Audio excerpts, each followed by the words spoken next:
everyone, welcome back to my channel. I'm Rain, and in today's video I wanted to do a quick updated review of the Nintendo Switch OLED as a non-gamer who started gaming in 2023.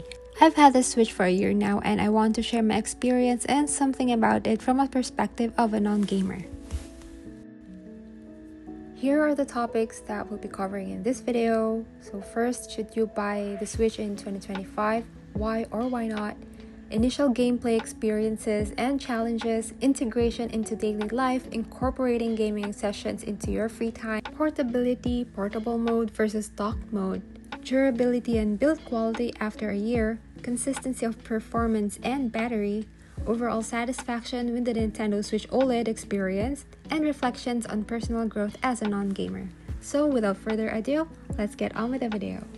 Before anything else, I should give you a short summary of my gaming background so that you can have an idea of where I'm coming from and then assess my review depending on your own gaming background. So I almost have no gaming background before the Switch. I don't game using my phone, PC, MacBook, but I did game before and loved playing at the arcade when I was young. The only console I ever played were Xbox and a bit of Sega back in 2001. I played games like first-person shooter games like Halo, also fighting games like Tao Feng and Sonic the Hedgehog and some Spider-Man. So that's it for my gaming history. To save you time, I'm going to start with my conclusion about what I think about the Nintendo Switch as a non-gamer. So should you buy the Nintendo Switch in 2025? Short answer is yes, and hear me out.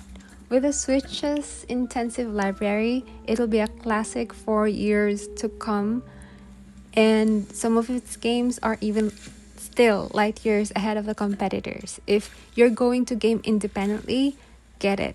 If you want immersive, challenging, creative games or cozy games, get it. I think it's worth the price for Mario games, Zelda, and Animal Crossing alone. These are classic pieces I'd want my kids to play someday.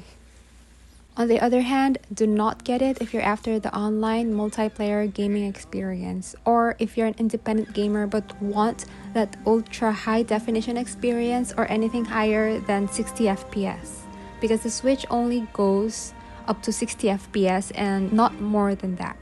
So here's some more in-depth explanation as to why it's worth getting the Switch in 2025. I would say, knowing what I know now and have experienced with the Switch, I would personally buy it again. But first, you have to evaluate your intention. Why do you want to buy it? Is it because you want to distress from school or work? You want something to play with while you're traveling or while you're idle? You want an icebreaker for family get-together, company events? You just want to play? Then the answer is yes. Nintendo hasn't officially announced the release date for the Switch 2, and although it is coming, the Nintendo Switch OLED, which was released in 2021, is still a very adequate gaming console. It's still fast, and since it's been out for 7 years before the OLED, there are lots of games to choose from at very affordable prices, and you can buy it now and collect hundreds of games at a very fair price. As someone who's into art, I think it is a collection piece, so you can never go wrong with it, especially since the holiday season is here. You can get the most out of it, use it with your family, by yourself, on your own, or with your office mates and friends. However, if you can wait for 6 months to I think a year or more and would prefer a newer version, then maybe wait. But note that there's no news about the new console yet. My experience with the initial gameplay and challenges. So the Switch for me is really easy to use as someone who didn't own a console before. While I do work with a lot of software and tech, I never play computer games, and I didn't encounter any issues in the year that I've had it. So everything's good with me on that aspect. So integration into daily life. Since it's compact, it's very, very, very easy to carry around at the airport, if you're going on a vacation, at a hotel, even if you're just going to get coffee. It's a great companion. I do bring it or an e-reader, but lately I find myself grabbing the Switch with me more often. But then I have my phone to act as an e-reader, so it's a win-win. Incorporating gaming sessions into free time. I do work from home and it can be draining at times. My job includes a lot of reading, research, and thinking, which can be mentally taxing. I find that some games help me feel refreshed and invigorated.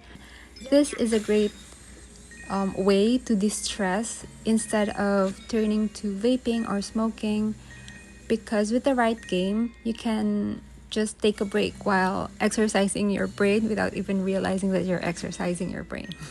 Portable mode versus dock mode. This is actually one of my favorite features of the Switch, and another reason to get the Switch is that you can play it on the big screen via dock mode or play it handheld. This is one of the main selling points for me. Holiday season was approaching at that time that I was deciding to get the Switch, and honestly, I wanted to avoid small talk with people, family, and friends. So I thought this would be a fun icebreaker and at the same time a bonding medium or a bonding way for everyone. For the price, you can enjoy games with family and friends and bond more. You can do up to 6 to 8 person LAN game, and I think that feature is priceless. Like, you can get a console that you can abuse and carry around, then turn it into something you can play with everyone on a big screen. That's amazing for me. Durability and build quality. For me, it's durable. Like I said, I do abuse it, but at the same time, I make sure that when I bring it with me, that it's always in a case. I also make sure that the main controller is only for my use, and I got extra controllers that I can lend to other people.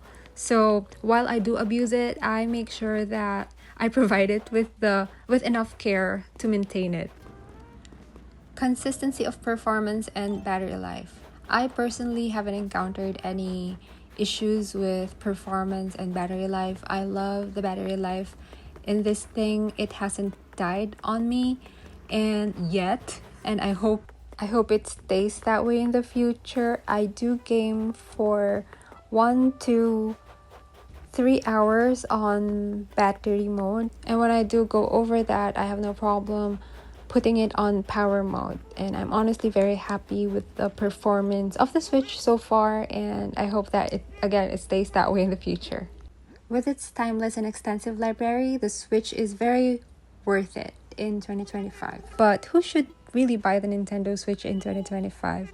Despite its limitations, the Nintendo Switch is a very good purchase for specific types of gamers like me, first-time buyers who have never owned a Switch before.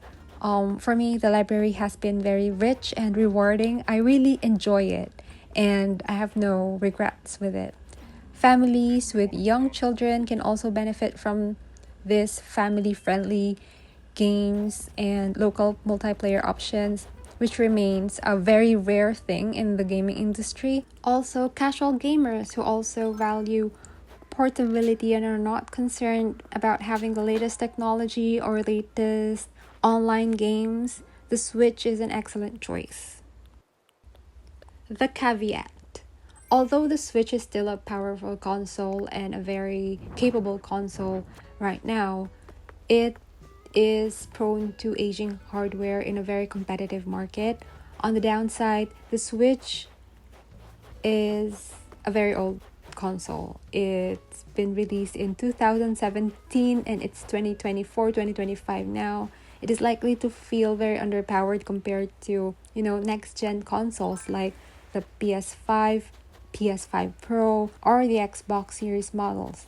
Even newer handheld options like the Steam Deck 2, ROG Ally provide more powerful hardware capable of running modern games at much higher resolutions and frame rate. While the Switch is still very capable today and was very revolutionary in its time, it will start to show its age soon, I think. I personally don't see it that way, but Let's be real, it's still tech. It will easily play Nintendo made games for years to come, but when it comes to demanding third party titles, I think that's where some issues might pop up, but I don't really find it as a problem. As I've said before, for me it's like a collection piece, a timeless piece our kids can enjoy in the future. Having said all that, another thing to consider is the potential arrival of the Switch 2 or similar next-gen Nintendo console. And with industry insiders speculating they would be arriving in 2024 or 2020 up to 2026. So buying a Switch in 2025 may feel like a short-term investment if a console is just around a corner.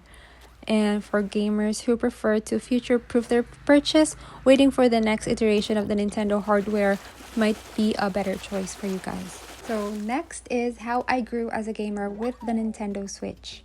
Honestly, I think it's a blessing that I didn't get to own my own console when I was younger, and I got my first console as a working adult because I get why a lot of kids, teenagers get addicted to gaming and couldn't control the urge to game. Like, it's very addicting, and I don't need this on top of my other hobbies when I was a student or a teenager.